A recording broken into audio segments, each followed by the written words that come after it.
let's make this thing. Alright, so this is your pattern right here.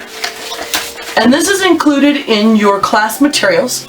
It's just a PDF in color. I printed it in black and white, but you could put it in color, it doesn't really matter. And it's 6 pages that you just print straight out on your computer. And what we're going to do is we're going to put these together. So page 1, page 2, page 3, page 4, 5, and 6. Now, you might notice it has a little cut-off edge where your printer doesn't print all the way to the edge. Let me show you real quick how I deal with that. Alright, so I take it, oops, jog them so they're nice and square. And since I'm right-handed, I like to cut the left side. And you're just going to cut right to, oops, that bleed. And really you don't have to do this, but it makes it a lot easier. And here's a tool that I have that I picked up cheap. This is just a little light box. And this is just for the purposes of demonstration here for you guys. Really, honestly, when I do this at home, I do it on a window. So you can see there's my page 2. I didn't quite get the edge. That's okay. I think you guys get the idea. And you just line that up to where you can see the light goes through. Get your tape. And you'll do that for all of your other panels, as you can see. Alright, you guys get that. Alright, so this is what it looks like when it's all done. And we're going to be working off of this pretty extensively. So, if you notice, I've got a drawing at scale of what it'll look like. I've got your cake circles. Now this is your guide for your layer stack. And here, I'll flip this over so you can see it. I did that so you could save some paper space. But you can see that it's got your cake layers, exactly what their rounds are going to be: a 9-inch, a 7.5 3/4 inch, a 6.5, a 5 1/4, a 4, and a 2.5. And that's what all these circles are. This is also the pattern for your star, which we'll deal with later. Okay, so now that you have your circles cut out, we're going to make our cardboards in advance. So put the 2.5 to the side. We want the 4-inch, we want the 6.5 inch, and we want the 9-inch. Okay, so I kind of cheated. I already got my boards here, but this is a 6-inch board, and that right there, trace out the 4, and of course an 8-inch board for the 6.5, and a 9-inch board, or a 10-inch board for the 9-inch. And again, I just drew around these little templates here.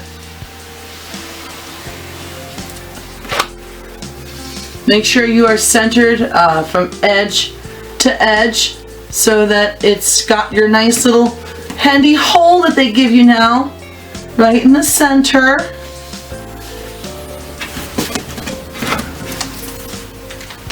And you're just going to cut these out. I don't need to show you guys how to use scissors. So cut this one, that one, and that one out, and put them to the side. Let's make our board. So I have here a charger. I mean, this is not food safe. It says so right on the back. I usually pick these up on holiday specials after they go on sale, usually for less than $1 a piece. But again, they're not food safe. So what we're going to do is we're going to build a little bit of a board. I have 2 8-inches right here, cake circles, and I have another 12-inch cake circle. So you can see we're not going to see a whole lot of this plate anyway. That's all right. So they now start putting these little lovely punch out holes in the center, which I guess is cool.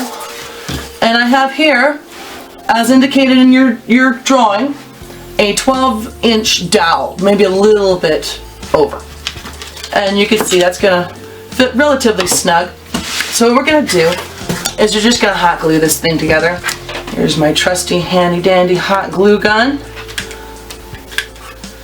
And I would use quite a bit on the bottom here.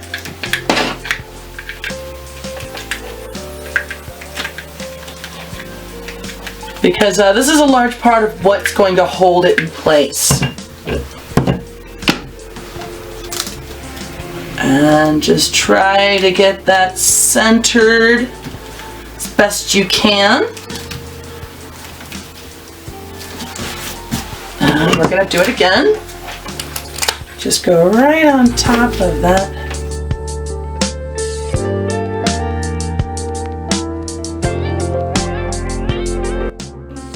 Get that right on top.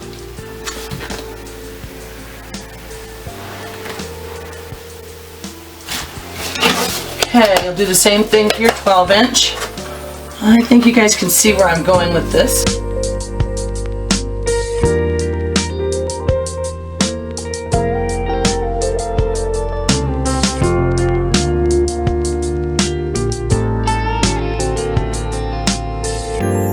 Really make sure you hit that dead center all the way around. Alrighty, so before you move on to the next step, after you've glued this down, make sure your hot glue gun is really good and screaming hot, because we're going to use a lot of glue here and we need it all good and fast. So you're going to fill that hole with as much glue as will squeeze away. So you can see it's kind of oozing out as I squirt more in there. That's why you wanted it so nice and hot. Now you're going to get your dowel in there. And, you know, I've got one of those eyes. But if you need something to help you keep this perfectly straight up and down, you know, like a square, carpenter's square, by all means. But just hold it there until it is set. Spin it to make sure it still looks straight. Sometimes it'll have listed one way or the other. Give it some more glue if necessary.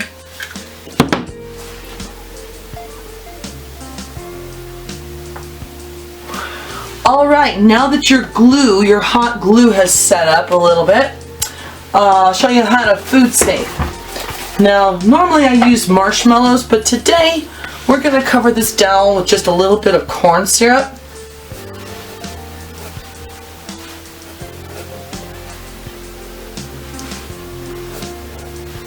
And that's just to get everything to stick to it. Melted marshmallow does work for this as well. But since it's wood, it has a nice porosity, so we can actually get corn syrup to work. And then I take some of my food service wrap and I cut a nice little strip. And then we're going to do the mummy wrap. Tuck it over the top. I can hear you asking, why are we doing this? Well, these dowels are sometimes treated with chemicals that are just not safe. So there's just no reason to take a chance when it's just really this easy to food safe it. And also we're going to do this little patch of hot glue down at the bottom. Just on the off chance that your cake might come in contact with it, which it's not, because we're going to use another 10-inch board on top of it. But yes, I'm a belt and suspenders kind of girl. So we're just going to put a little bit there too. You can see that corn syrup really makes it stick down nice. And I think one more. And we're good. Yeah, you can see it's really neat, right? Not. Alright. Move over. Alright, so now what we're going to do is we're going to do the snow around the edge. This is kind of fun. There's two different kinds of coconut here.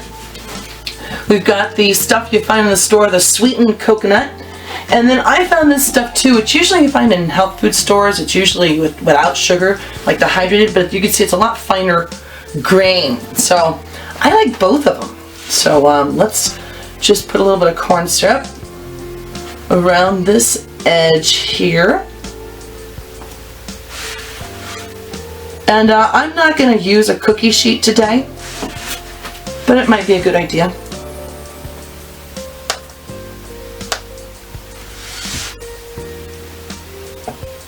And you'll see why. do get the corner and the edge.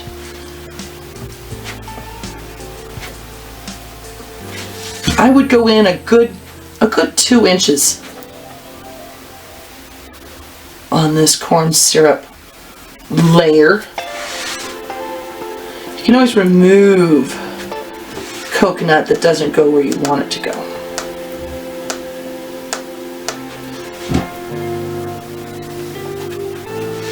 But we want to get it all the way out.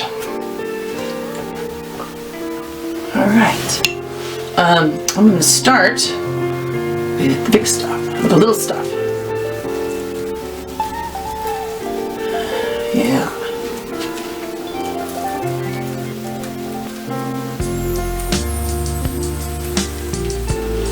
A little bit of that big stuff on top, and then push it down in there.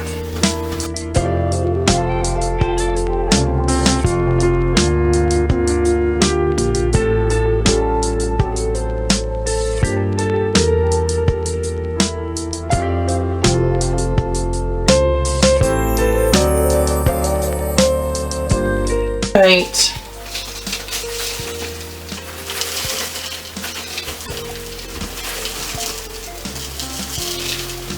There we go.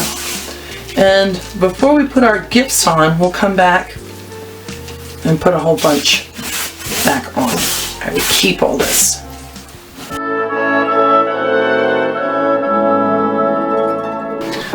Okay, so you are going to be making a lot of leaves, branches. So let me show you what I got here. I have 3 different colors of green, from light and medium to dark, and I have my cutter. Now, my guide identifies this as an orchid throat cutter. But you know, you could also use this serrated rose or this holly leaf. That would also work. But this one, this orchid throat, I find just works so great. So before I start rolling, I'm going to show you this too. I don't know if you can see it or not. If you have not discovered these yet, oh my goodness.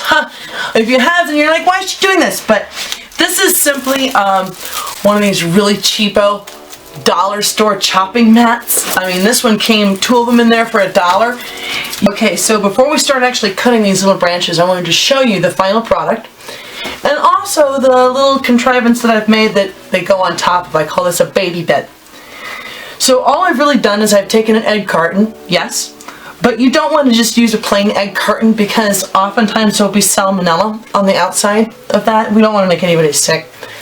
So what I did is I just took a whole bunch of pieces of saran wrap and I very loosely wrapped it around each row and then across the other way. And then as you can see, I pushed it down. I make one of these fresh for every cake. For this particular cake, you're going to end up making about 300 of these guys, anywhere between 250 and 300. So as you can see, I've got about 70 on here in between all the interstices, and I'll show you how to use this in a sec. Okay, so I have my rolled gum paste, I have my orchid throat cutter, I have my foam, my flower foam, and I have my favorite tool, which is a point with a groove on the bottom. I don't know if you can see that or not. And the other end, which is just basically a smooth spoon. And I also have my little sharp scissors. Okay. So, I'm just going to cut. This gum paste is an average thickness. It's not too thick, not too thin.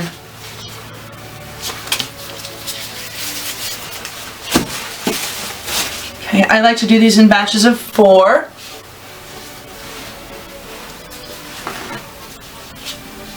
Okay, so first we're going to use the spoon tool. And I'm just going to go towards those little lobes, down towards those little lobes. Oops, you went off the thing, that's okay.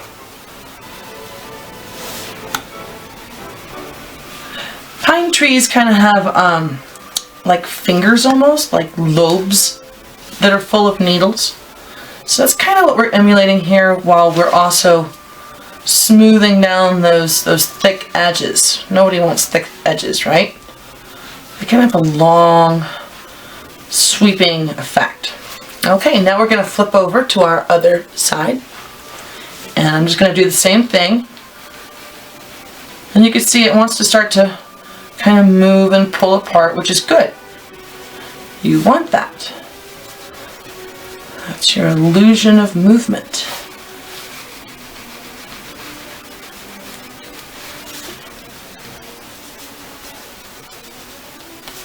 Okay. You notice it's not a fan. It's at a point from imagine a spine, and then moving along that spine with nice long curtain-esque movements. Okay, so then now I'm going to take my little scissors here and I'm going to cut these apart. I like to go in between where it's already given you a natural in. And be very careful that when you're cutting this way, that then you don't cut it all the way out this way. I'll demonstrate what you don't want to do in a minute. But there you can see from the back side. And we bring our baby bed over here. And what you're going to do is you're just going to find one of these junctions where it's got a top and a rail. And you're going to put detail side up and kind of form it along that ridge to either side. Those little things will flare out naturally, and when you're done, they end up with that lovely little ski jump tip effect. So let me show you this again, and let me also show you what not to do. So again, here we go. See, I'm cutting right there, right there, right there. Trust me, you will get fast at this. And here's our baby bed. And there's that interstice right there. Junction, whatever you want to call it. Some I make flatter, some I make shallower. Now let me show you what not to do with this, okay? So you're cutting, I'm cutting, I'm cutting, I'm cutting. And all of a sudden I go, whoop, and I cut it too far. Oh, don't want to do that, okay? That's no good. So let me show you from the back side, okay? Oops, come here. Right there, right there, right there, right there, right there, right there. Again, don't go too close together or you will lose those lovely needles that you just made. And then we got our baby bed again. Turn so you can see. And it goes right like that. So lovely. Little flared thing. Okay. So, looked really easy, right? Now go ahead and make 200 of those. At least 250, 300 would be better.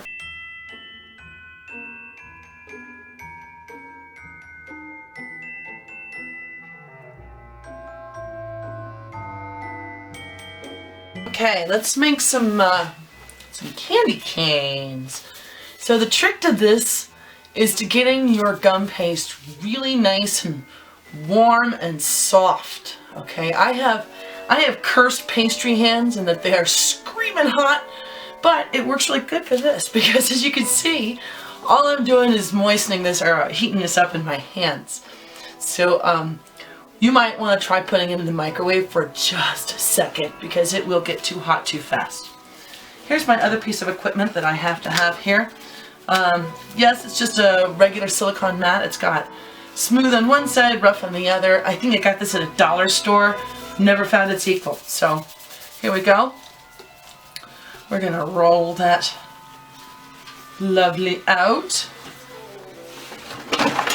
And take my ruler. Yeah, my ruler.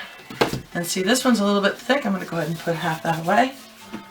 Oops. This is the big challenge with candy canes, keeping it clean.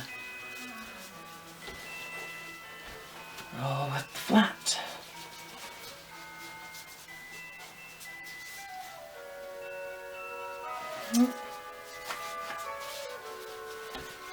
Okay. While that's doing that, I'm just going to go under there. Just I love to do this with my ruler because it gives it a really nice, perfect, even barrel. Put that underneath my mat while I'm rolling this one.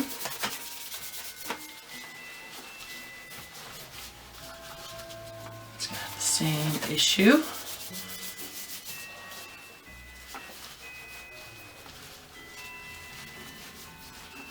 I know that some people will use like extruders for this. I mean, if that makes you happy, I mean, go for it. But we're looking for, you know, a couple of barrels, long worms, whatever you want to call them, rolls. You don't want these any more than, I would say, 1/8 of an inch, 1/4 inch. If you need to go with less material, that's okay. Do it. And then this guy back under here. This guy could come a little bit narrower. Alrighty. I've got my water here.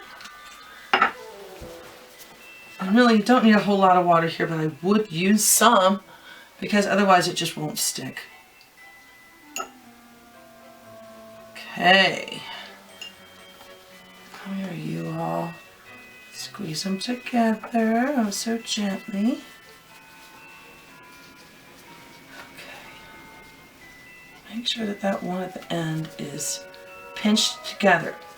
And gently, gently, gently, gently roll it. Start from the other end. Make sure if you go that way this way, you go this way on the other end.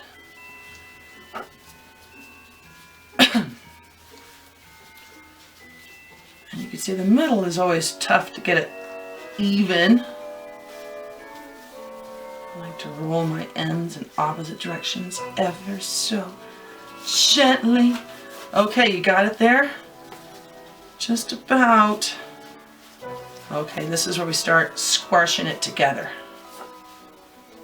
And you can see this end's already doing it. With my hand, very so gently, ever so gently.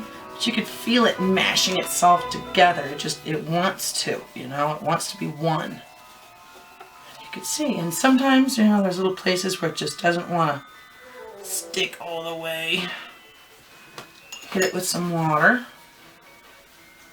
All right. Okay, and here's my little spoon tool again. So, I'm just going to use it to cut off about that much right there. Flatten it back. And then use your little spoon to make a perfect little hook. And you'll want to get your foam covered baby bed for these to dry on. Here's another. Maybe give it a little pull and stretch. Do make sure that that hook at the top is a nice round hook. Otherwise it just does not identify well. And there's some places where precision is required, and this is definitely one where it helps to get your effect. Okay, so make, I would say about 20 more of these, so a total of 20 to 25 little candy canes.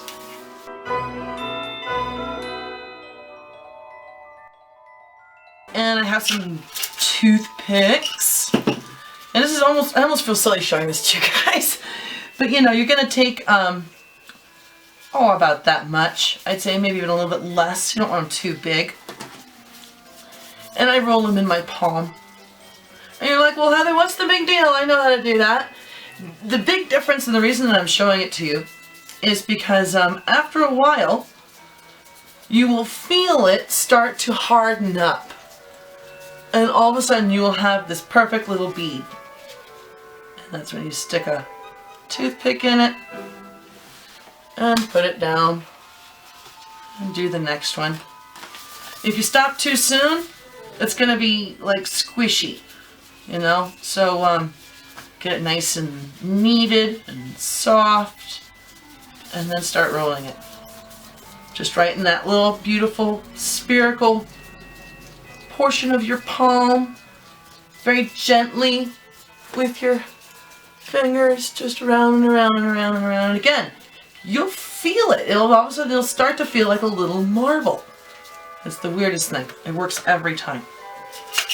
So you're going to want to make, I would say upwards of 70 of these little guys. I would make 10 of each color. Just because, you know, it's one of those things that the more time you have to make decorations, the better your cake looks, the fuller it looks.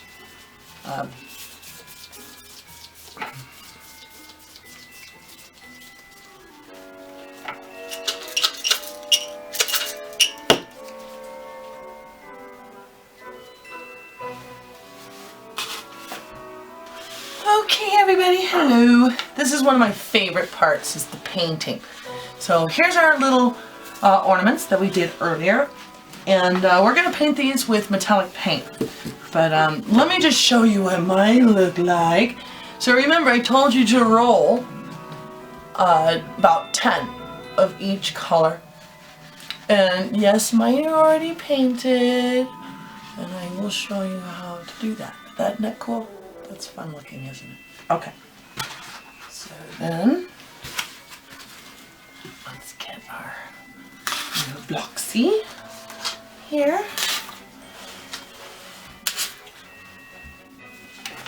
Let's see if we can get you guys a little bit closer to the action. All right. So actually, you guys move aside for a minute. This is my my luster dust. This is my little clean container. This is some vodka. No, it's not that time of day, no. We're going to use this to make our glaze. I mean, just a little bit. That's actually too much.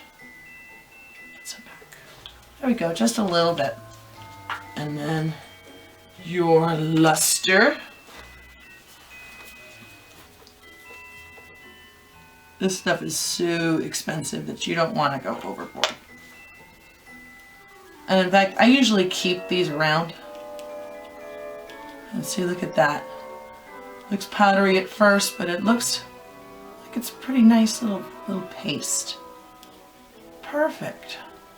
You want to put a little bit more in there, go for it. Cap your luster dust, because you will knock it over. Oh, that's just about perfect. I like the silver and the copper the best. Alright, so this is not the brush we're going to paint with. Go away. We're going to paint with this guy. My little 3-hair brush. Keep your paper towel handy.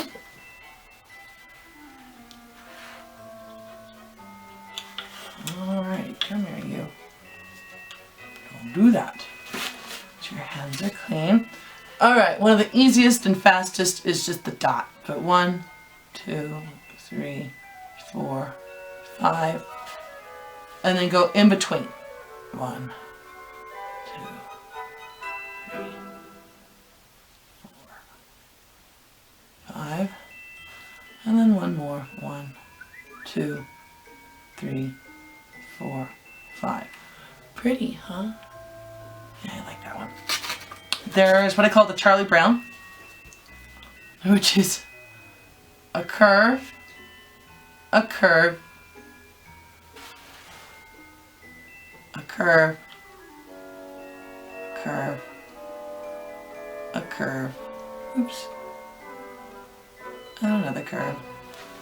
And then tilt it up a little bit and just follow it.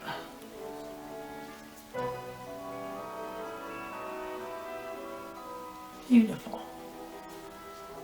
And the same on the top.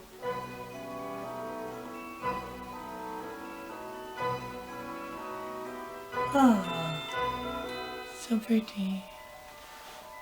Oh, I can't really hold it up to you because it won't focus. Alright, there's the donut stripe. The Saturn stripe. Just like a belt.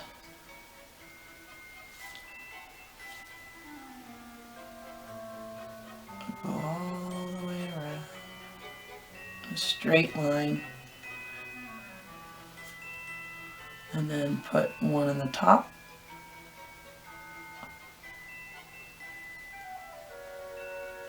Usually ends up looking like a circle, right? Another one on the bottom. And you can vary this to go to either direction too. So let's see, another one of my favorites is the star. So go down, turn around the exact opposite down. Love the purple and the silver. Down. And then put one in between.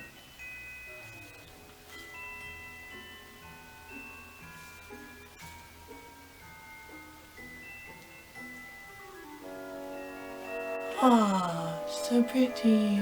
Okay. So let me show you the star. Stars are triangle, triangle, arm, arm. You still need it right there. So pull that little guy out. And then I go the exact opposite side. And I go triangle. Right arm, left arm, done. Triangle, triangle, arm, arm, side. Oh, so pretty. Okay, I think you get the idea. I'll do one more for you guys. The ribbon. So this is a lot like the star that you go side. Side.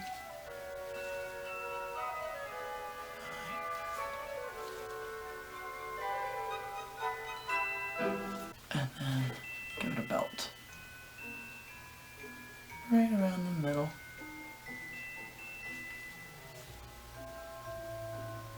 Okay.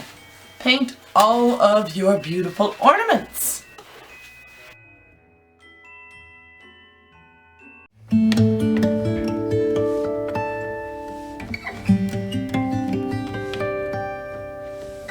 Okay, let's cut this star.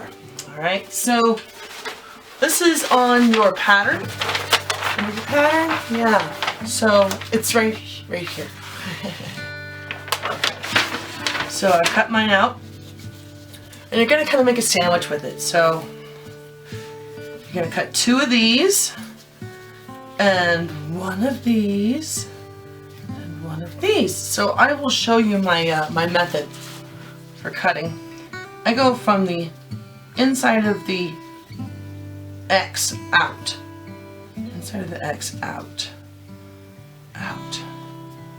Inside of the X out. Here, you can get out of here.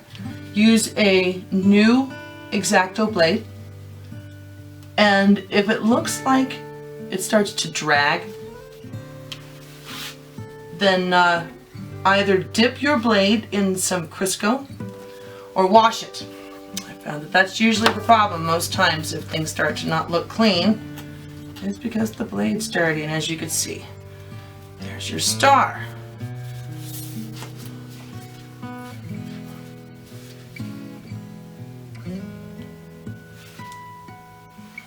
Out, out, out.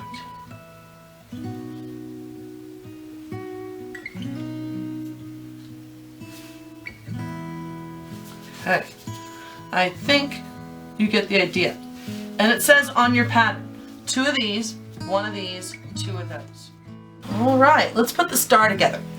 So here's your pieces that you did. You've got 2 yellows, 2 whites, and a blue. So you're just gonna kind of set these together. All right, so a little bit of water, a little bit of water. Right, like so. Oops, my knife. It's okay. Like that. And then the blue one. Go from underneath like that. And this one goes at a 45-degree angle. Like that. Okay. You're gonna let these dry. Okay, until they stick together. Now,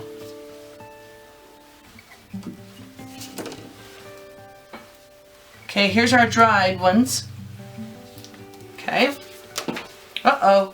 Heather's got another chopstick. Watch out. So, alright.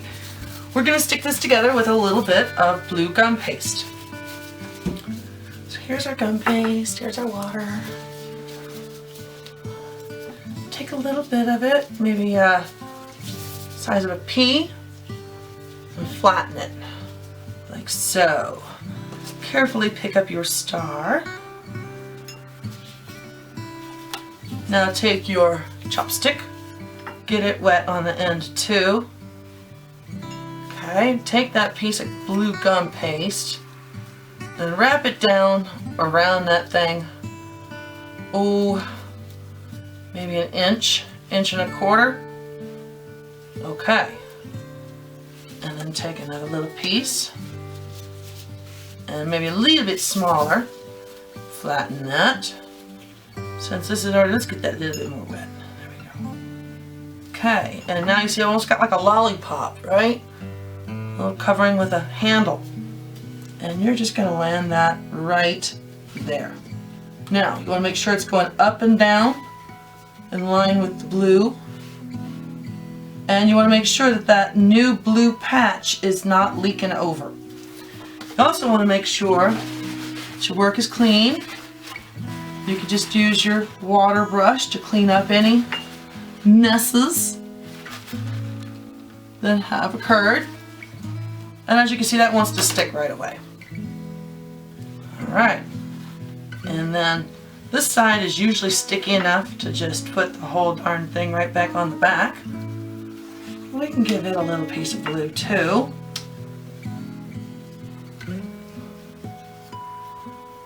There we go. Give it a little bit of water. And you can see, whoops. Make sure your stars line up. And see how the white goes perpendicular. I had it messed up. There we go. The white goes straight up and down on either side. Whoops. Oh, see? Happens to the best of us. See how easy that just cleans up as long as you do it right now? I tell my children that all the time. Cleans up so easy if you just do it right now. Okay, so there's your beautiful star. I would let it dry on the back side on a baby bed. Oops, that guy was not lined up either. There we go. There he is.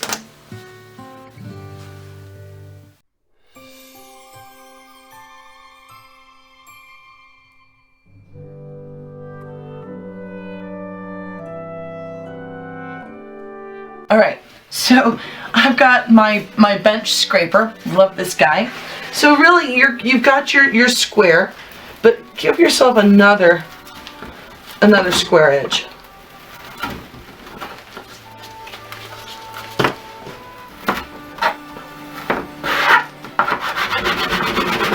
There you go. Okay. So then make your gifts no bigger than 2 inches. Okay. I found that the smaller gifts that are like an inch, around an inch and a quarter to 3 inches, or 3/4 of an inch, they seem to work a lot better in our scale of design. A little rock back and forth. See, that makes a lovely, nice heavy-duty marshmallow edge. And then rock to the front and then the back. There we go. See, we're already, oh, the crispy treat doesn't want to go to the edge. That's all right.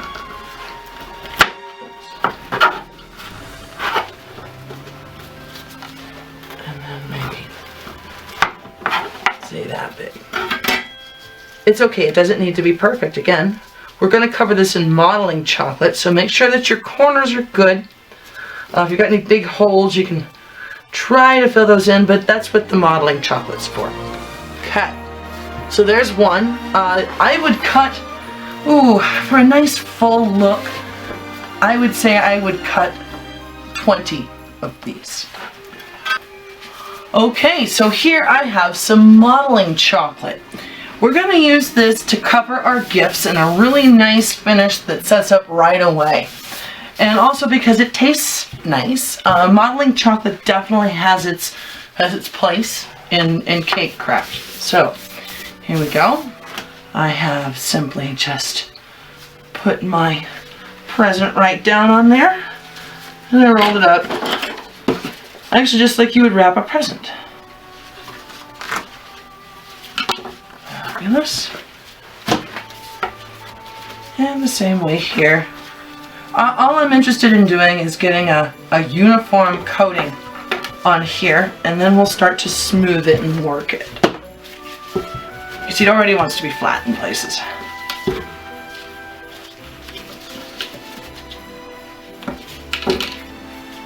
Okay, you're like, oh, yuck, okay.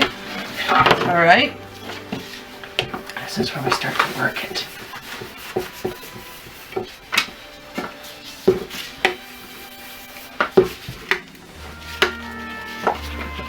Handy dandy shapers.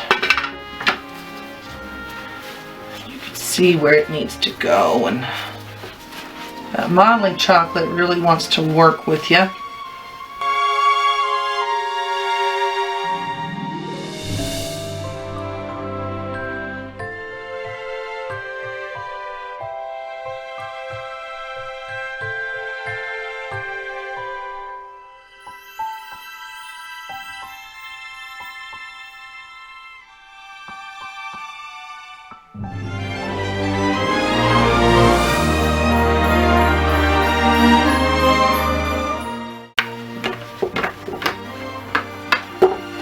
See, as it cools off, it just wants to hold that shape real nice for you.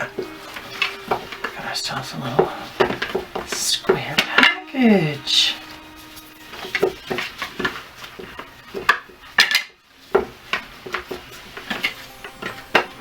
If your chocolate gets sticky, you can add a little bit of confectioner's powdered sugar.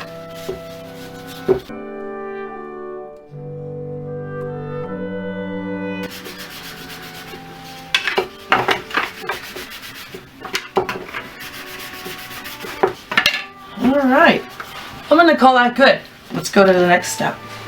Okay, our presents have sat for a while, so now they're nice and hard. Those corners aren't going anywhere, you know, unless they get hot again. So I wanted to show you guys how to make some patterns, right? So we got a square one and the round one. I didn't show you guys how to make a round present, but I'm sure you can figure it out, right? So it was exactly the same procedure as before. So you know how when you wrap your Christmas presents, we're going to do the same thing, only this time we're actually going to measure out the paper because it's a lot harder if you don't. So remember, you're going to go to the middle of that edge and the bottom and the middle of that edge. Okay, and you can see I folded it a little bit. And then I'm going to take it and go 1, 2, 3, 4, and a little bit. I'm going to fold that right there. Could you use a pen instead of folding it? Well, of course you could. But I kind of like having just the folds. Right there and right there. That's the size of piece of paper we want.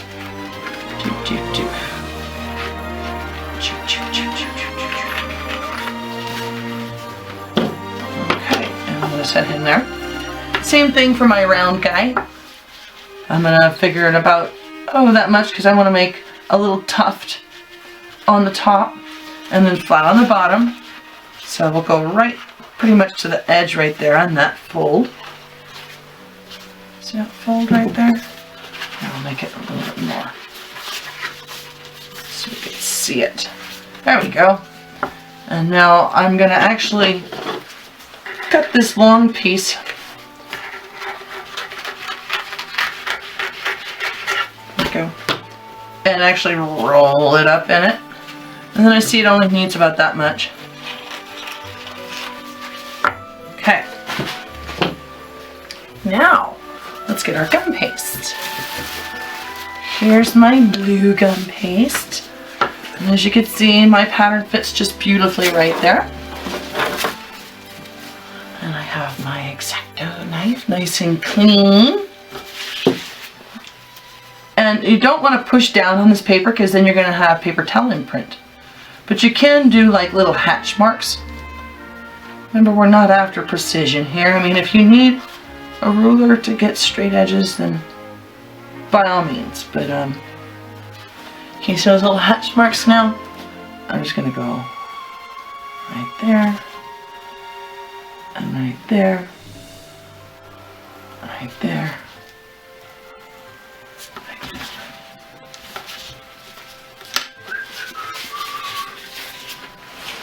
Okay.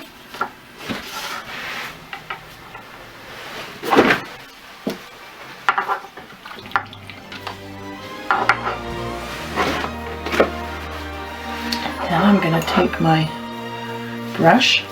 So really, here's an even better one for you. You take the paper towel that you just used, just a tiny bit, and then blot it of water.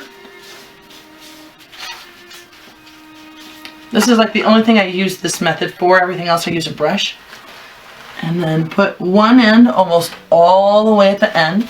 And then the other has a nice little bit there. You're going to make sure it's there. If you need to get a spatula or use your knife to help it lift off the acetate, then do. And you could see, just makes a lovely little present. If you have to handle it, put the seam down and then tuck all those little guys in and then set him down and then pinch in. You could take your scissors and layer that out.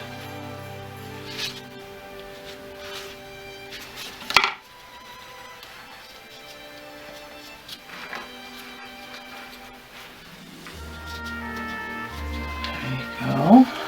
This little guy back here. You've seen my little acetates all over the place, my cutting boards. Well, here we're going to cut another one.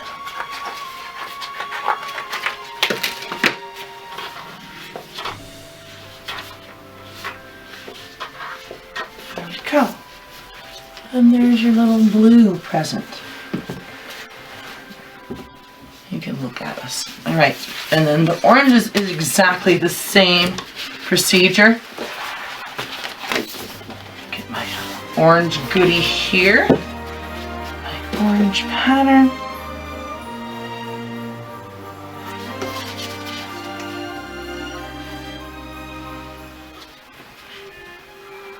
You can use texture mats on this, but you know, really make sure it's a heavy texture so you can see it.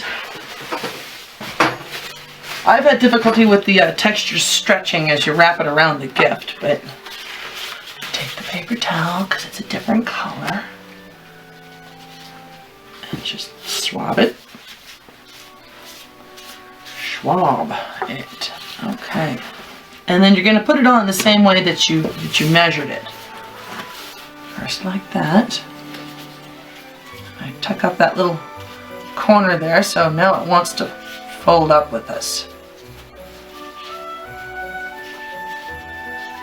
Okay. As you can see, we did our measuring perfectly. And then just like you'd wrap a present, in and in, in and in. Make sure you get these little edges here tight. And then these little flaps squeeze down the little edges so it's not quite so thick.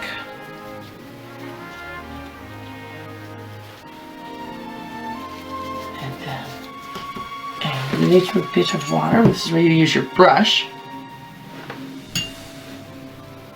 And pat from the edge, not from the tip.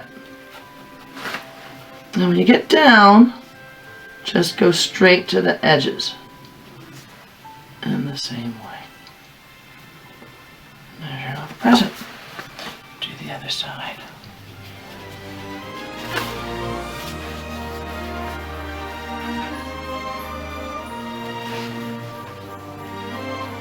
Just a little present wrapped in gum paste.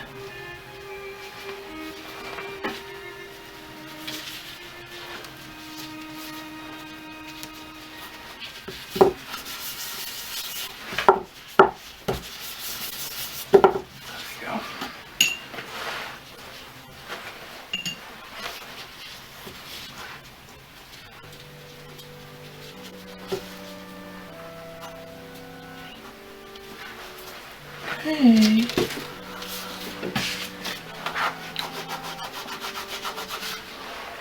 Don't do that too much, or you lose your detail.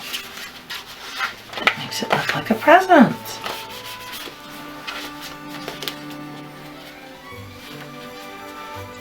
Okay, so let these guys set up until they're really nice and hard, and then we'll paint them.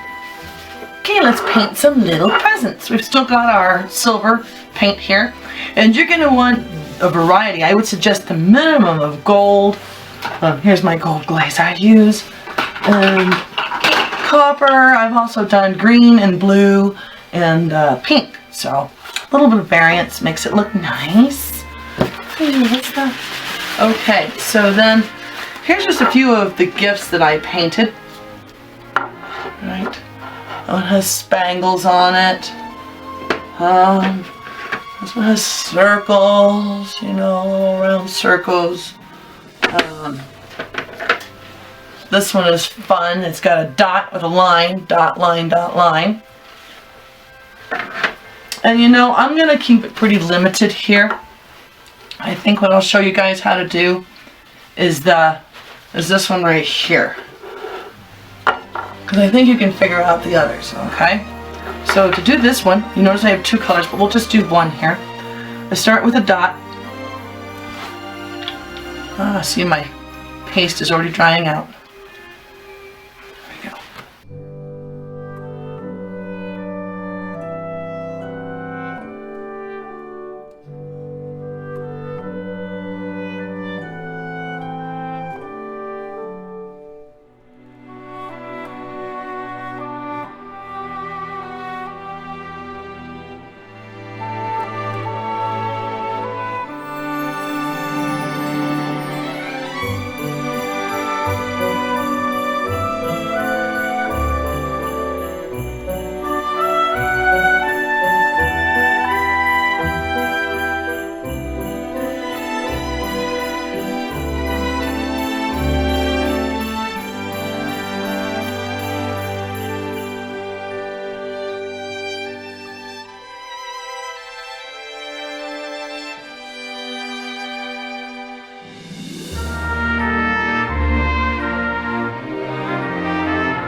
Okay, let's roll some ribbons.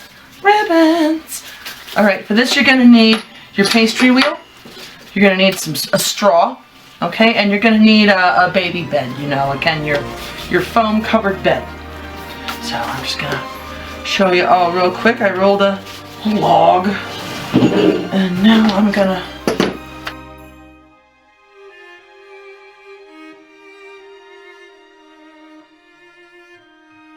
You're also going to need a quilting ruler. If you don't already own one of these, go get one, okay? You can see it's got all your inch markings, all that good stuff. This is how you keep things straight. Okay, so we're just going to square off our edge. Goodbye, red. Okay, now here's where your wonderful pastry or quilting ruler comes in. It lets you see really easy when you've got a nice standard edge. I've also got my present here, and I've got a little bit of water. Okay, so make sure your wheel is really clean, okay? And if you need to, put a little bit of shortening onto it before you do this. Okay, hold it down with your finger. So right there. And now it's going to want to go all the way down.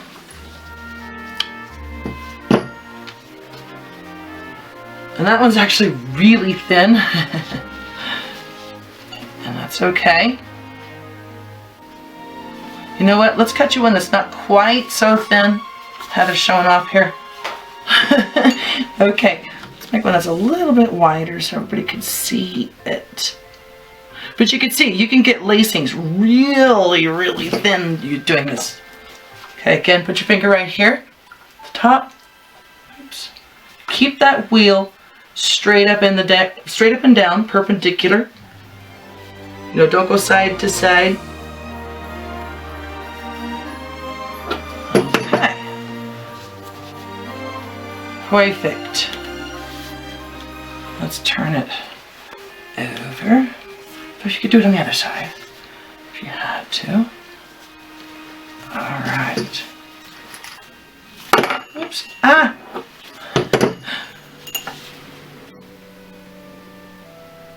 I'm just going to give it a little bit of a dab. All the way down, not a whole lot. You don't want this soggy. And you're going to go just a drape on your beautiful little painted present. One end gets tucked under, the other one here. And then same thing here. Now while you've got this loop, don't let it go to waste, but tuck this under here like so. Beautiful little wrapped present. On the non-sticky side, I use a little straw, and you know, you don't even need the straw once you get good at it, but you just make a little pinchy loop. Up, there's your ribbon loop. Up, there's another ribbon loop. Oh, I made that one a little bit short. Huh, did you see that? You want to see it again? Okay. Oops, see, I like to start at that bottom end too, but this is the most consistent way to put your finger at the top.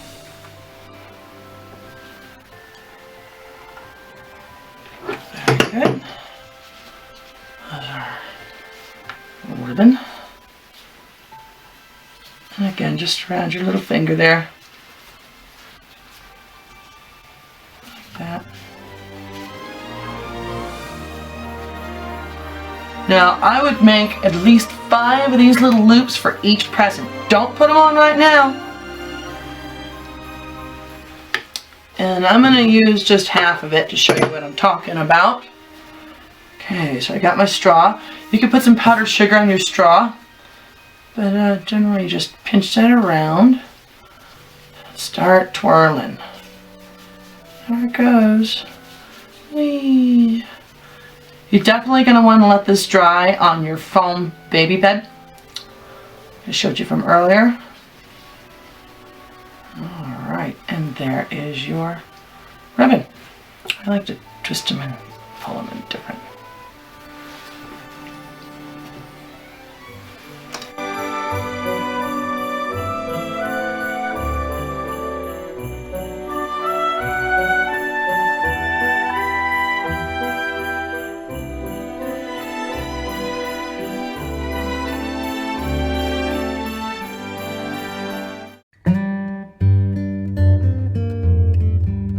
Okay, let's make some cake. So you remember this is your pattern, right? And we have a 9-inch round, 7 3/4 inch round, 6 1/2, 5 1/4, 4 inches, and 2 1/2. So here are my cakes, and you can see we've got plenty of cake. If you baked your 3 9x12s, I've trimmed them, I've filled them, you guys don't need that.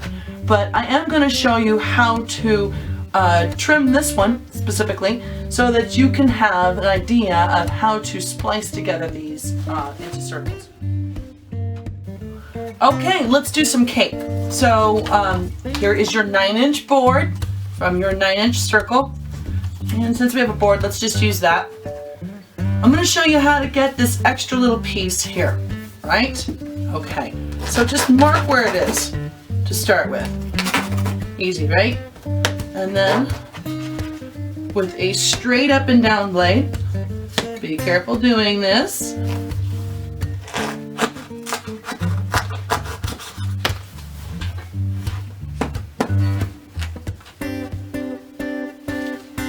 I'm just carving out my circle. And all this lovely scrap, put it in our bowl here. We're not done with it. All right. As you can see, that fits just perfect like that. And I even have this little corner right here, and you can see I'm just gonna overlap it. Right like that. And I like to mark it, just so I don't have to hold it up there. So you can see it. And the same thing. Okay. Scrap, save that. You can see it fits in just perfectly right there. So let me get some buttercream. Did you guys notice I dyed it with buttercream green? Festive green. And I'm just gonna put a little bit of that right like that. So it'll stay right up at that board. Put a little bit in here. And a little bit down there. Just helps everybody go together. Okay, so let's put him to the side for a minute.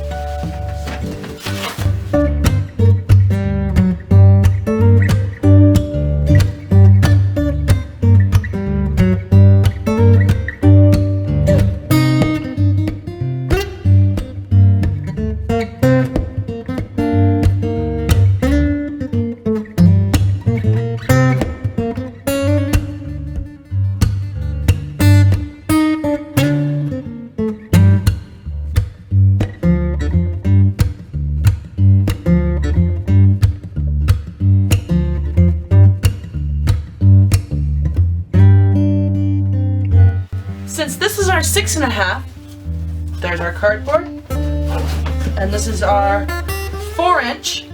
We could have used him too, but that's okay. Let's put him right back on there.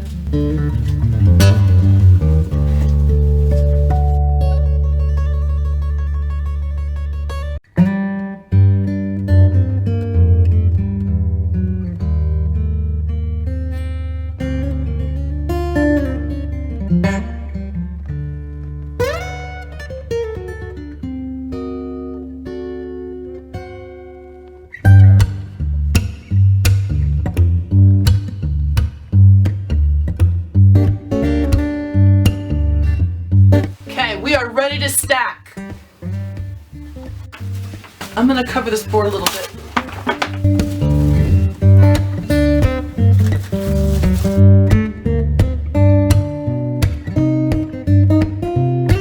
So I covered this board so that we can protect it a little bit.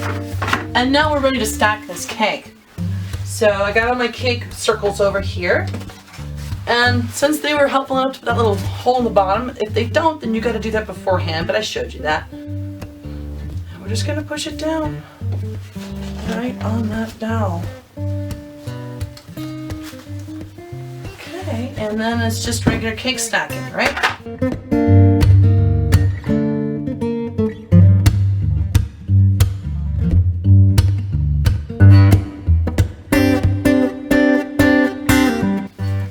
And we're going to do our first doweling. I like to use chopsticks. You know, they're food safe. They are free for the most part. If not, you know, order some Chinese food, right? And we're going to dowel these pretty close to the center. I like to push it all the way down, mark it where it is with my fingertip, bring it back out, and clip it. You can also take a red marker and mark where those are, a food safe marker. And as you can see, I can get 2 out of 1 chopstick. Woohoo! And unlike the dowel that we got from the hardware store, it has not been chemical treated. In fact, you eat bamboo, so I kind of consider it to be a win-win. And yes, I'm using 4 of them. I'm putting them in a fairly close ring around the center, about 1.5 inches away, simply because we want as much support as we can underneath the main load bearing up here. Okay, so let's get some more buttercream. Buttercream. I use Swiss meringue buttercream. I just love the stuff, you know. You put it in the fridge, it sets up real nice and hard. It's delicious. I love this stuff, as you can tell. Okay, so this is our next cardboard layer, our 6.5. And you can see that's just going to go right on top there. It's a very happy cake. If you need to adjust for width, that's fine. You know, rotate a little bit so that all the edges are even, distance from the one below it.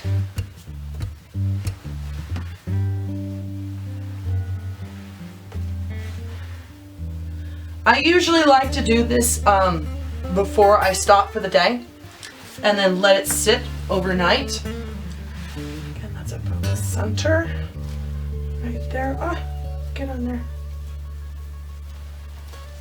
Get on there. All right. This is our last dowel layer. We're going to take another chopstick, and I'm only going to go 2 here because really there's just not that much more weight on top.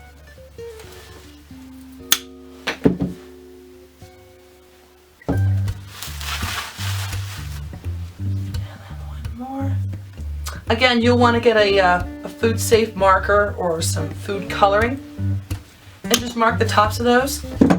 And you're going to want to include a cut map for your client as well. My drawing showing exactly where all the chopsticks are and a count of them. Okay, there's that last layer, and you saw that's my 4-inch that has that little piece of cardboard underneath it. As you can see, this is a very stable cake. I would be quite confident in taking this cake long distance by car. This particular design. And then there's our top. Okay, there's our stacked cake. So go ahead and put this in the fridge and let it sit, ideally overnight, at least an hour. I forgot to mention, you guys, make sure you cover this baby in plastic wrap before you put it into the refrigerator.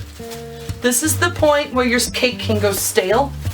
So make sure you wrap it real good before you put it in the refrigerator without its buttercream covering.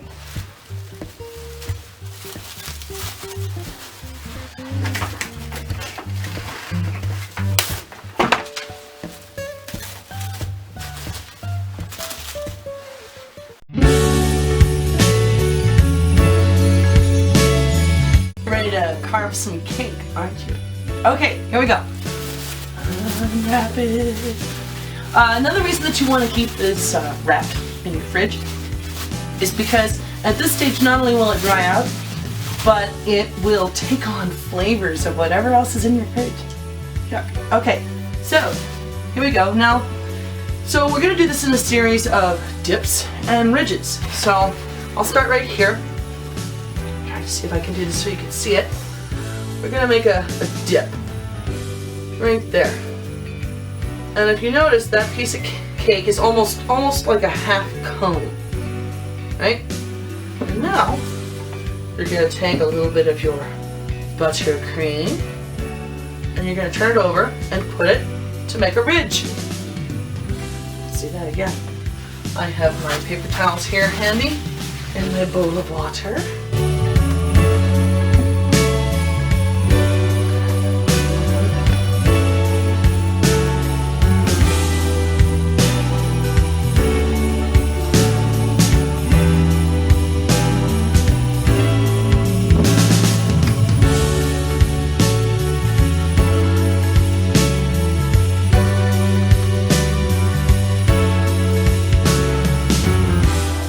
So you notice I'm pointing my knife this way right?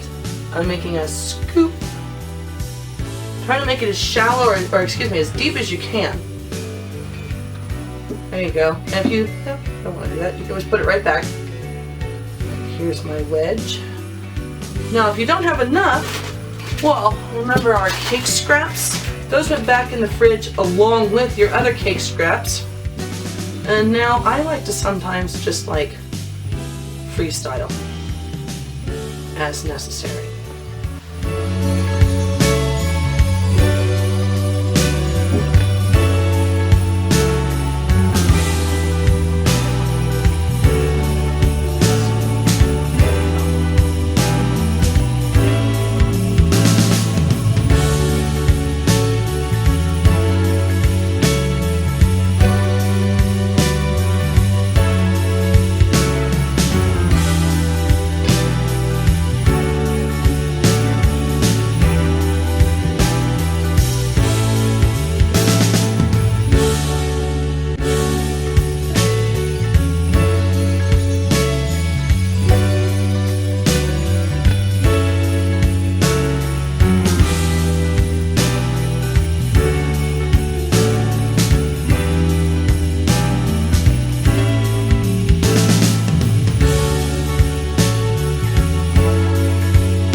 Okay, so you can see how it's alternating.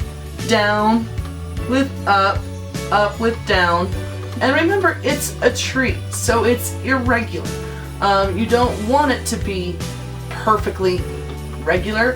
What you do want to make sure is that any flat areas have been trimmed down and smoothed out. Okay, think about your branch structure. And you can see I've alternated because that's what trees do. They go one way and then the other, right? One. Okay, let's see, I'm still finding things. I could fuss with this for a really long time, but we are good to crumb coat, so let's do that, okay? You know, you can put this and let it set up again. I mean, if you're in no hurry, I see why not. But we're gonna go ahead and just go right for it.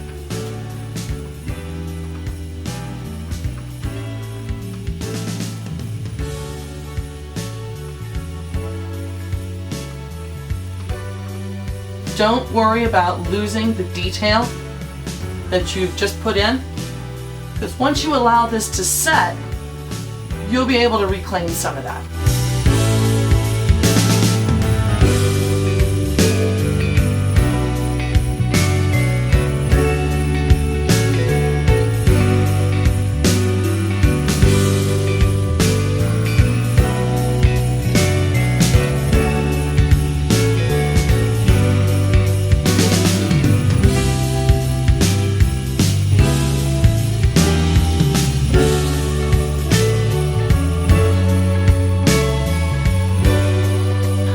Almost done. So when you're finished, take this beautiful creation you've made. I know, hang tight. And put it in the fridge, okay? You probably do want to cover it after the buttercream has set a little bit, just so your buttercream does not take on any flavors. Obviously best to have a dedicated fridge. Alrighty there. You may be asking why we made all of those lumps and bumps. And the reason is that when we go to put on our leaves, it will provide a natural base that will provide some lift and movement to the branches that would not be there otherwise. You'll see. Okay, your beautiful buttercream has set up and it's nice and hard, and we're going to clean it up just a little bit, okay? And to do that, I'm just going to have myself a bit of paper towel, and I'm going to get it wet in my bowl over here that you can't see. There she is. Okay. And this is just to keep my gloves clean, as I just use my hot little hands to smooth that buttercream down. As it starts to warm up, you'll see how it does it. And really, you know, this is just me fussing over this cake. You could skip this step and go straight to fondant, but you know. You can also reclaim a little bit of your detail at this point.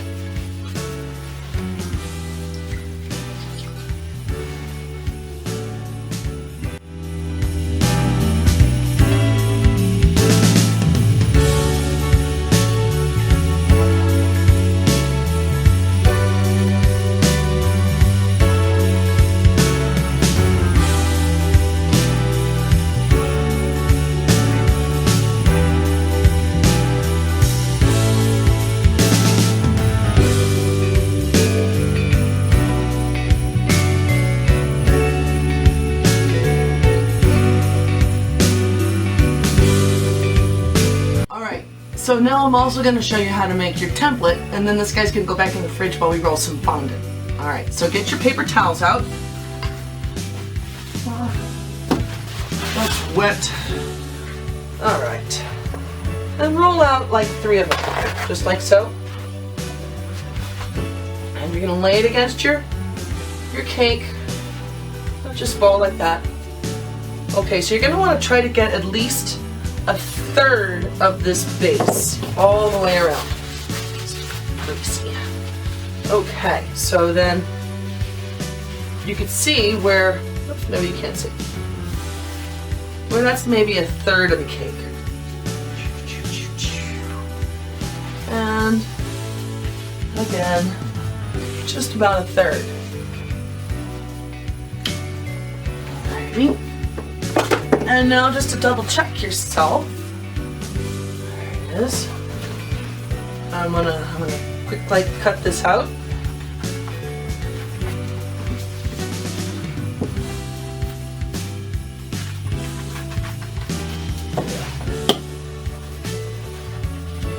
And if you really want to get certain about it, I mean, all I'm going to do is just check myself by scoring it gently so I could see where my edges were fitting. And then I'm going to line it up where I put my first edge. And yes, that goes to right here. And then that means my last piece, oh, it's just about perfect. I'll need to make it just a little bit wider. Cut big around my pattern. All right.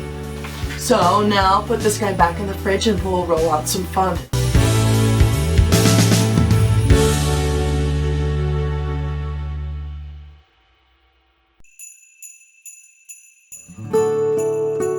Lava fondant, and I'm getting ready to roll it out, and I'm thinking to myself, they don't want to watch me roll fondant, they know how to do that stuff, but you know what? Maybe you don't, maybe this is the first time, maybe you want to see how I do it. Okay, so this is my marshmallow fondant. Yeah, I'll give you guys a recipe, it's really, really easy, but there's no store-bought fondant in this at all, okay?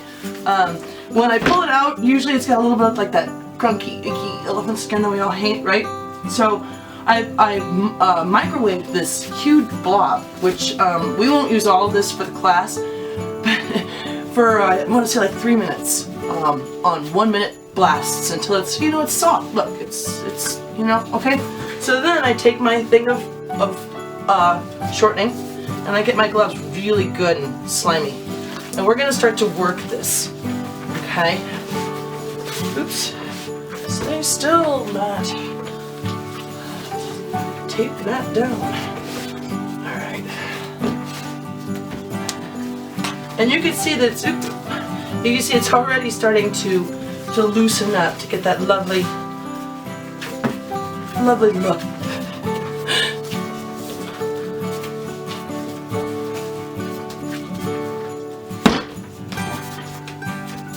Okay, so then for a blob this big, I like to work it into a tablet of fondant before I even start rolling. And you know, fondant working is always touch and go, you guys. Be nice to yourselves, okay? If you have to re-roll, nuke it and re-roll. You know, have some coffee in between. Alright, that's a big piece of fondant. I don't think we'll end up using all of this.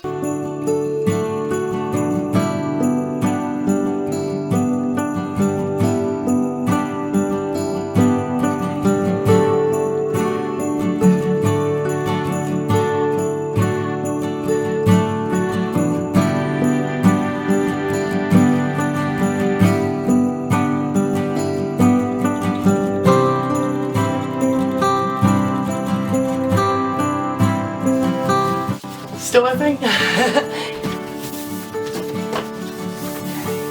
That's real good, that's real good. So, alright, back with me here. I've got 3 of these little, remember we made our pattern, right? Okay, I made 3 of them, because remember we're going to need 3 of them. And I'm going to line it up here on my freshly rolled fondant. And yeah, you can see, not only did we do it, we got a lot extra. So,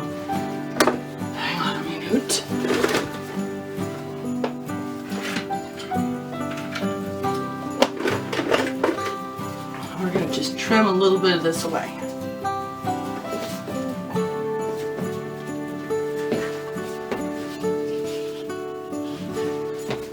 Don't cut your mat. Notice I'm lifting it up on the edge here. Don't cut your mat.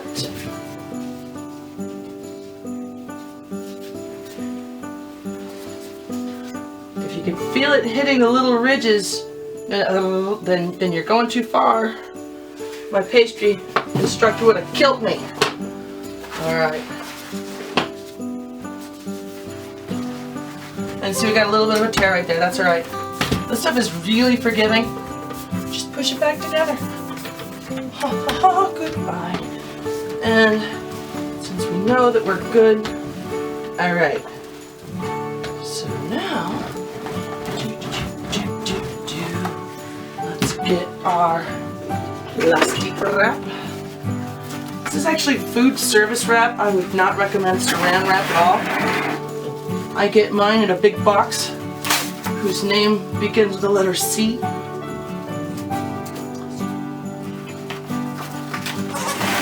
I just love this stuff.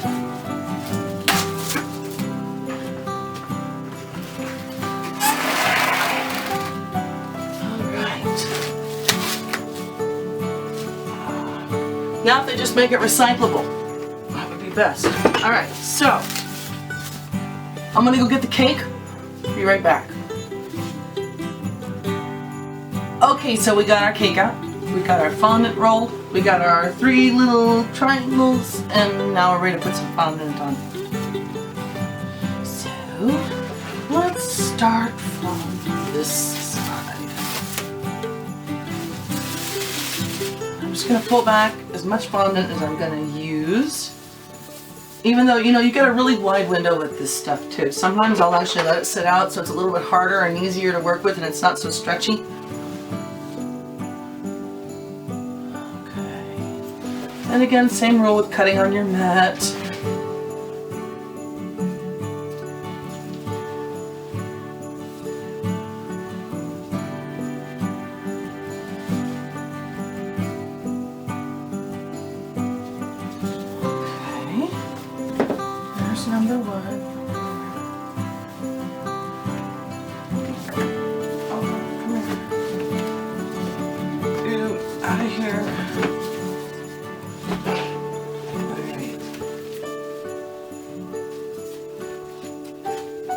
Give yourself a little bit of an apron on the bottom and then just work up to the top. Tuck that little fondant under. Around the edges. I know, your lovely greenness.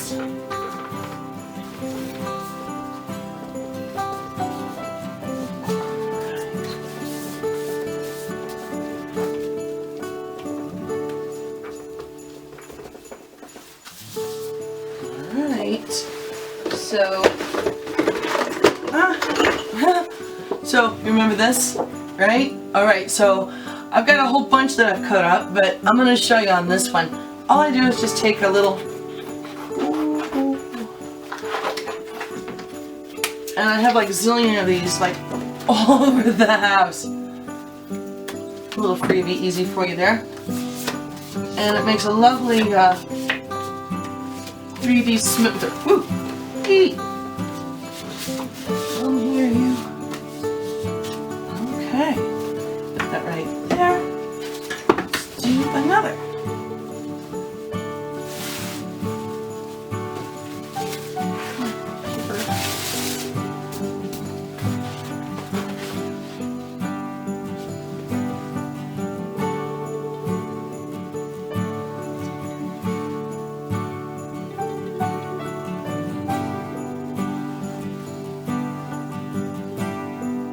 I'm going a little bit to the outside of my paper pattern. I don't know if you can see that or not.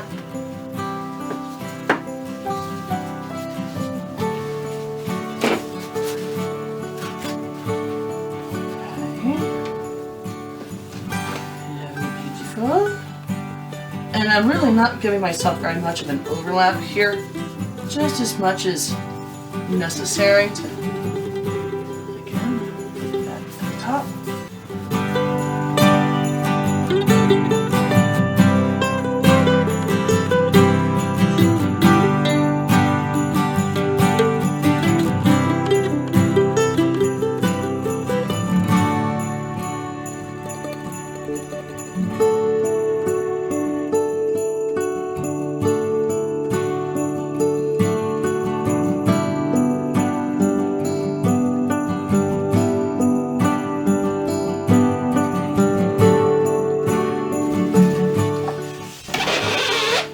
There we go.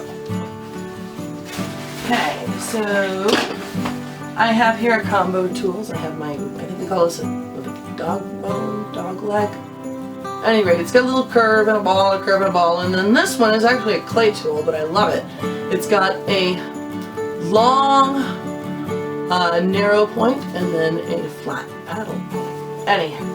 Everybody and their tools, right? So I'm just going to take this one and run it. You know, just accentuate that gap I already made.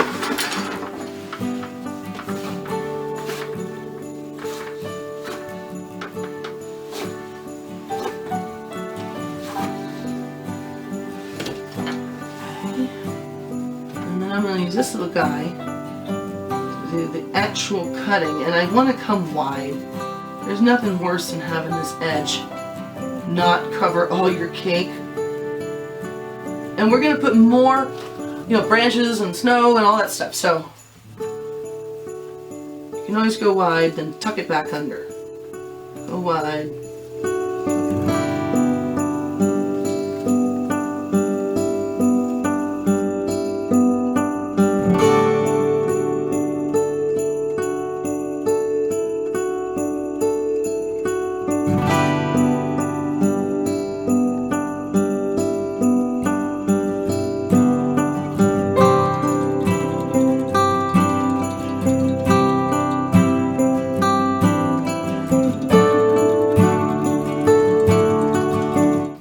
Be back in the fridge and let her set up and get cold.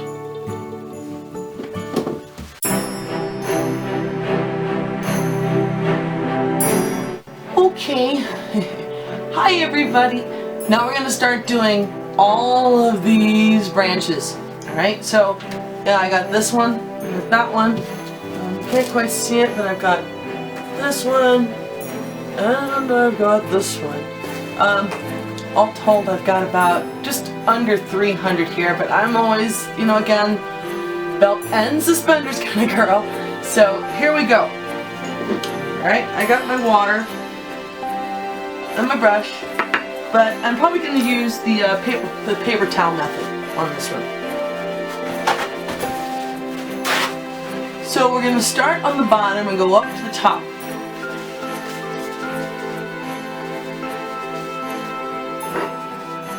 Now remember that your presents are going to be from like here down, so you don't need to go all the way down with your first branches. I would say about 1.5 inches off the bottom. And just do a little section like that. And you notice we have a variety of branch colors, so that's what I'm going to do. They're going to break a little bit. That's okay. Vary your colors.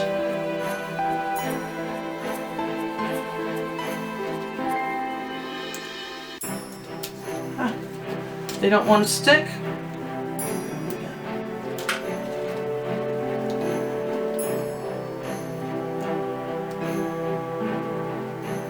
Okay. And then here's the ultimate secret trick. You just can't get them to stick. Take some of your leftover green fondant and just keep a roll of it handy. Well, hopefully you won't have to do that with all of them. Just some. Get that fondant good and wet. You want it sticky. Sticky, sticky.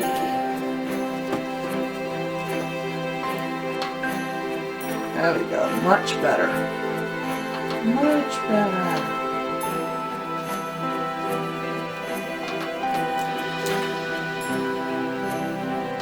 Shove them in real good on the top.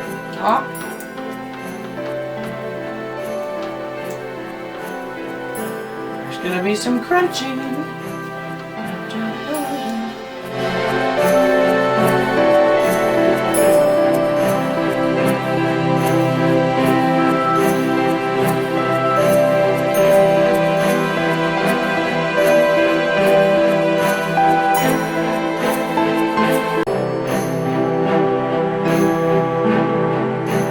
If they really don't want to stick, take a little piece of the fondant, and you know they're going to stick.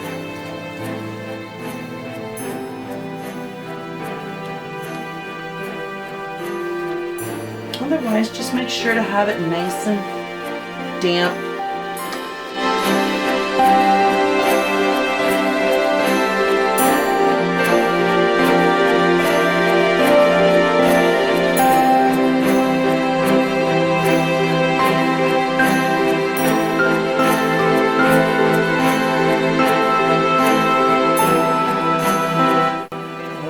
So now that we've done the first row, they get smaller from here on up.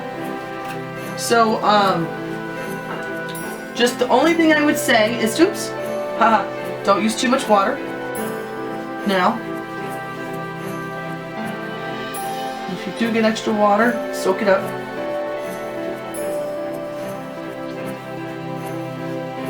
So now we have lower branches to worry about and overlap. So go in between two that are already there.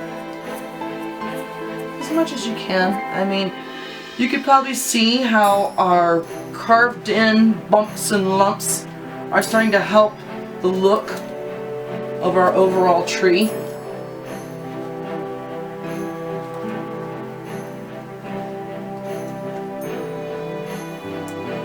I don't know if you could see or not, I'm trying to vary. Ah! That's gonna happen. It's okay.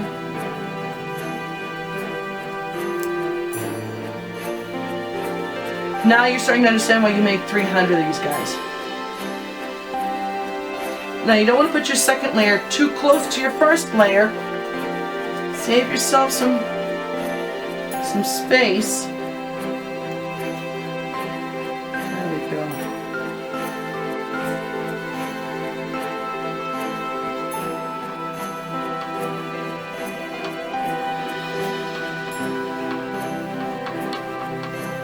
Okay, I'm gonna come back in a few minutes. Okay, one other thing that bears mentioning is that while you're putting these on, these hundreds and hundreds of little branches, don't put them on straight up and down. Let's tilt them one way or the other. Alright, like so that one's going this way, and I'll do another one going kind of the other direction. And again, that's because pine trees like to do this little in and out, back and forth thing. As you can see, it's starting to take shape.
Piece. Really try to find a piece that's really, really bent sharp. There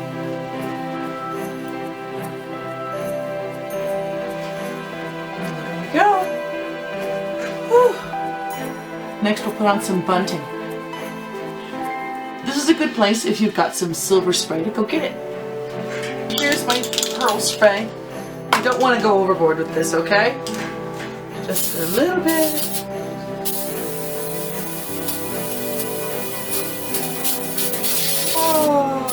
Falling snow. Okay, that's an optional step, guys.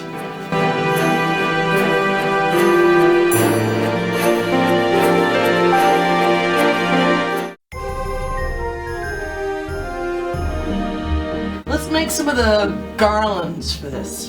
Okay, so this is your first layer of decoration. Here's my white fondant and my quilting rule and my pastry wheel. We're going to use the fluted side. This little quilting rule is just a guide for you. You know, because if you try to go right up on it, it's not going to work. Make them about, not that thick, a little bit less.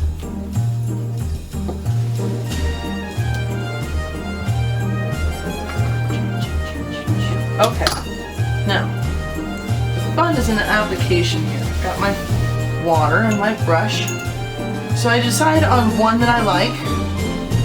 I'll get the end wet. Start in the middle of the tree. And then you're going to let it kind of drape to another. Stick down there. Use some water if you need to. Like that.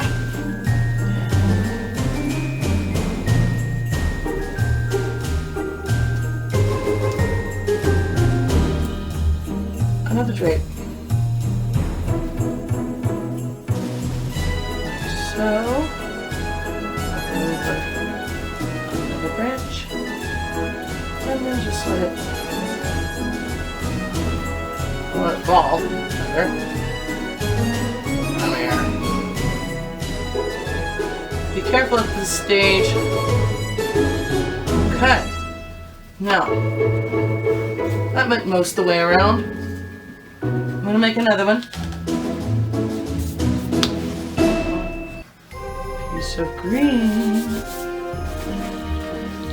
It's okay.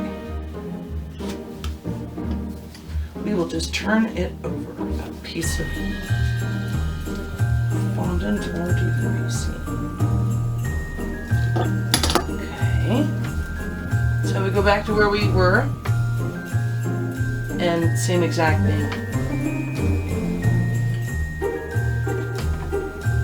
Start right where that one ended. Just stick it right on top of it. give it a little drape. Oh, look at that. Do it right on top of that little spot we have.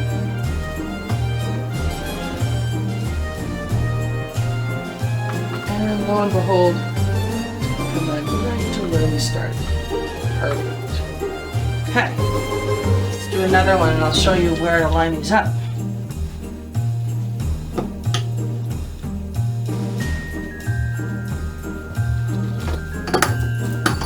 Alright, so we start this next one.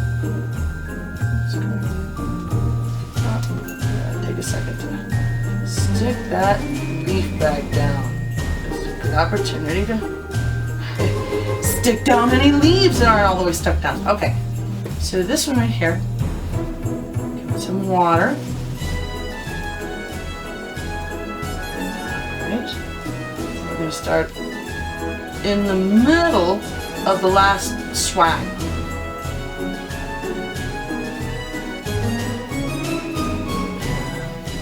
Let's see where we're going to want to put a little water there.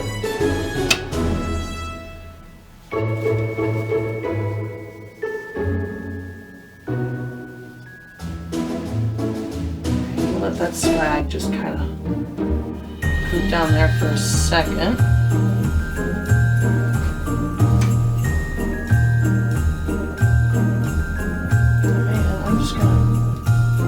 Right off. Don't need it.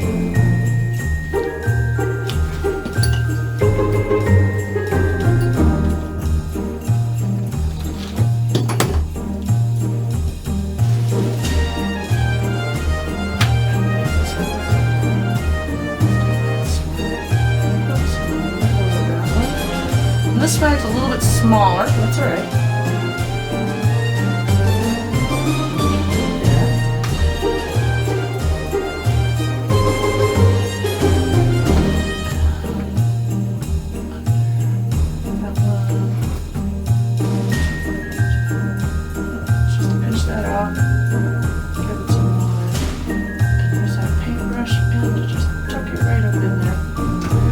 Isn't it looking pretty? Love it.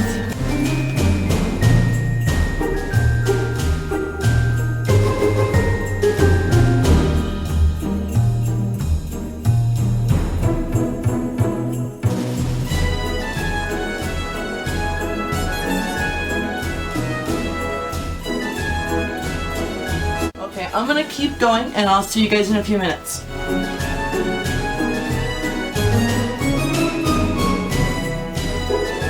Okay, so now it's time for what was always my favorite part as a kid, which is putting on all of our little ornaments.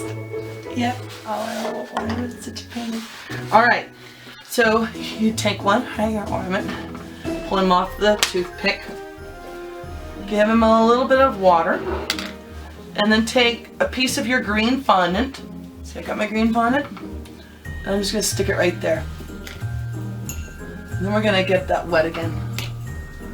And then you're going to pick a branch and just stick it in there. Look at that. Isn't that great? Now, I try to scatter them out, you know. One of the best ways to do that is just to go through all the way one color. So I like the yellow ones. I think I'm going to put that one right here. I like that one. Okay. Ooh. Copper with yellow. Sometimes they don't want to come out. If you have trouble getting them out, go get your pliers. You know, hold on to one end with your hand and then pull it out with a pair of pliers.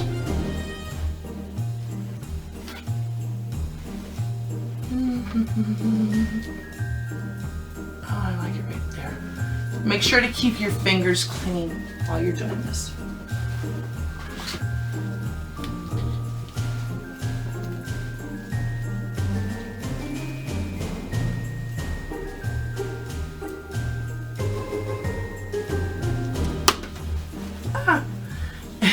If you need to, get a pair of tweezers. Alright, I'm going to keep going and I'll be back in a little bit.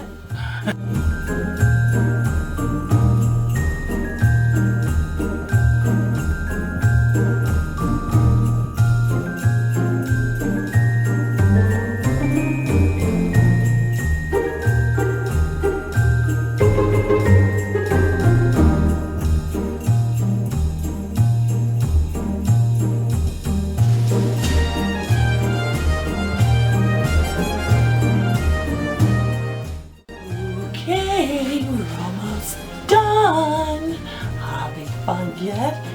So as you see, I kind of scattered my colors so that there's a red high, a red low, a red really high, medium, low, all the way around with all the colors. Just like you decorate a Christmas tree. Boy, it was a lot of fun. Okay, so now we're gonna put on the candy canes. Got my candy canes here and the brush. We're gonna do the exact same thing. Usually they will find a branch they wanna hang on, just like that.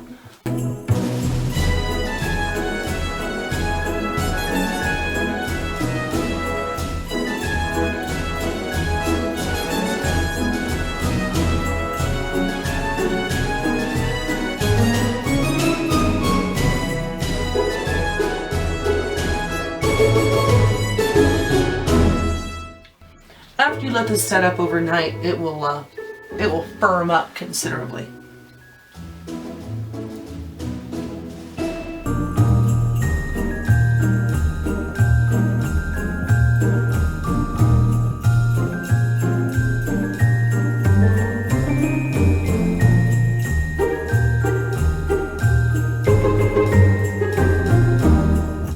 All right, next up, we're gonna put the presents on. The first step is to remove your plastic wrap. It has done such a good job of protecting, oops, get out of here, presents. Protecting your snowy board. And I'm just gonna kind of peel it away. And it'll fall underneath. And when I lift it up, it'll drop. Beautiful. Okay, just gonna pick this up real quick. Okay, so we're gonna put our presents on now. So I'm gonna take a little bit of my white fondant here. Oops. And the same way that we've done pretty much everything on this cake, we're going to use some fondant to stick it down.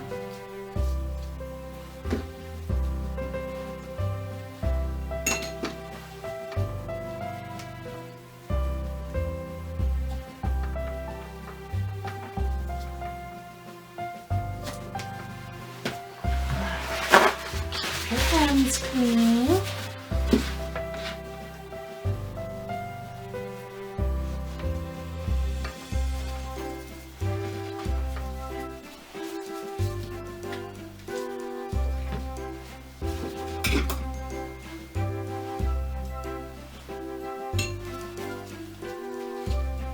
When you are working on these presents, be careful where you touch that you don't smear your lovely painting. Don't be afraid to break some branches. Do clear the branches away. And then you see that fondant under there? That's where you get your paddle tool. And you just remove it. Nobody wants to see that. And we'll put some ribbon too. Alright. Let's just keep going, shall we? See what I mean about big presents? Yeah, everybody likes big presents, but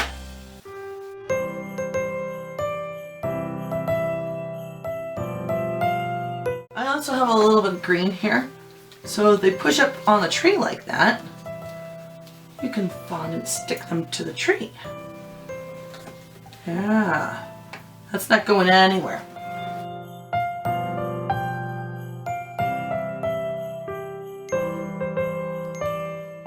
There we go. And we're starting to get all the way around. Now I would leave some gaps and we'll fill those in with like leaves and stuff. So let's skip to like right here. Make a nice big, this one. Yeah, and I'm going to put this one on an angle just because it's interesting.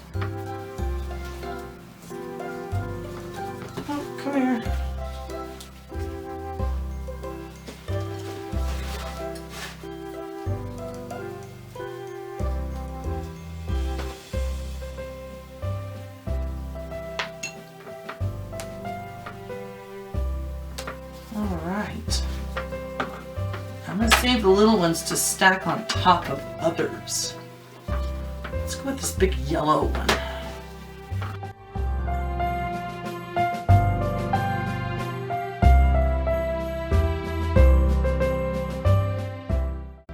Let's make one more grouping right here.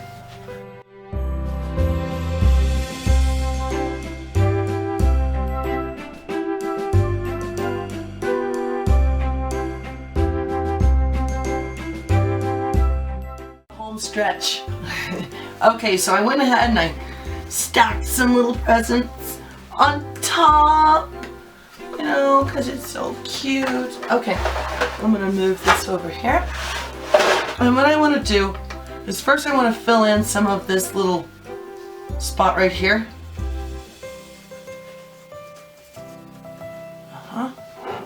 And in here. I know I'm making a huge mess, aren't I? That's okay.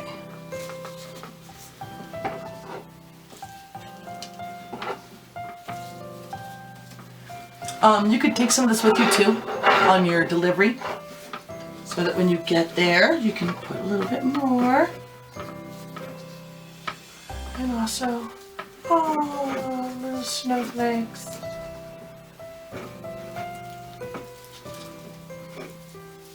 Okay. Alright, that's enough of that. Alright. And then in these bare spots right here, well, we have all of our extra tree limbs. So I'm going to spend a minute, my little piece of green, get it wet, wet, wet. Remember? And then we're just going to add a few more branches. If you have a garland like that, just grab it, lift it up. Oops. See, it wanted to come off anyway.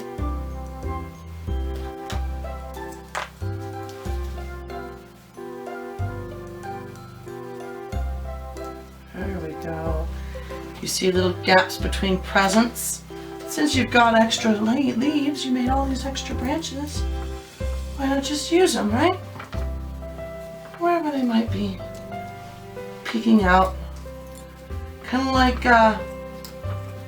leaves in rose bouquets, right? When you're doing sugar roses, you can never have too many leaves.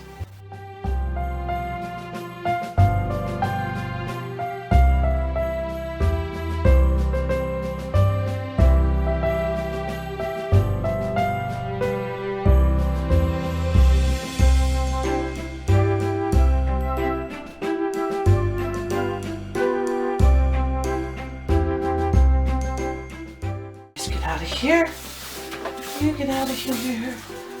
All right, now I have all of my little ribbon loops. Remember these? And remember these little curly cute ones? Right. Okay. Well, if you need to, get another piece of fondant for your white ones. Just a bit right there on top. And just start adding your bows on.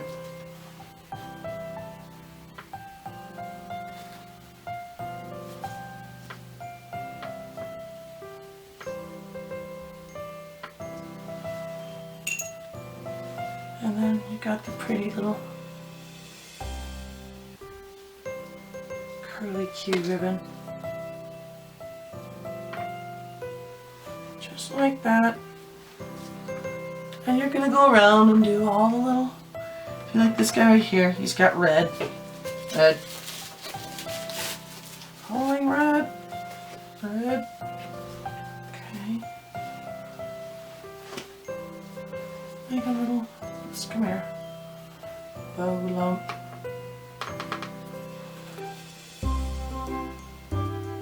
Add the flat ones first.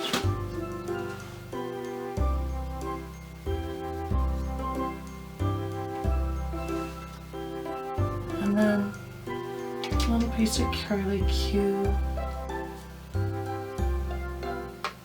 Okay, go around and do all of that for all of your gifts. Okay, so I just put a whole bunch of all these little ribbons and curlicues and ribbons and curlicues. You can go crazy putting all these on here, spend hours, but you know, I think it's good. So let's do the very last thing, which is to put the star on. Let's get this out of here. Okay, so remember this is all fondant up here? Right. So I'm gonna go ahead and trim my star. About right there is good. And then I'm going to use this end to drive a test hole. Stand up. You might have to pull your branches back ever so gently. And then just drive a nice little plumb hole. Alright, now decide which is your front. Which edge you like the best. I think I like this edge right here. So that's going to be towards you. Give it a little bit of water. And there goes the star for your Christmas tree. You're done! Have a wonderful Merry Christmas and Happy Holidays. Yours truly, Heather Sherman at Art to Be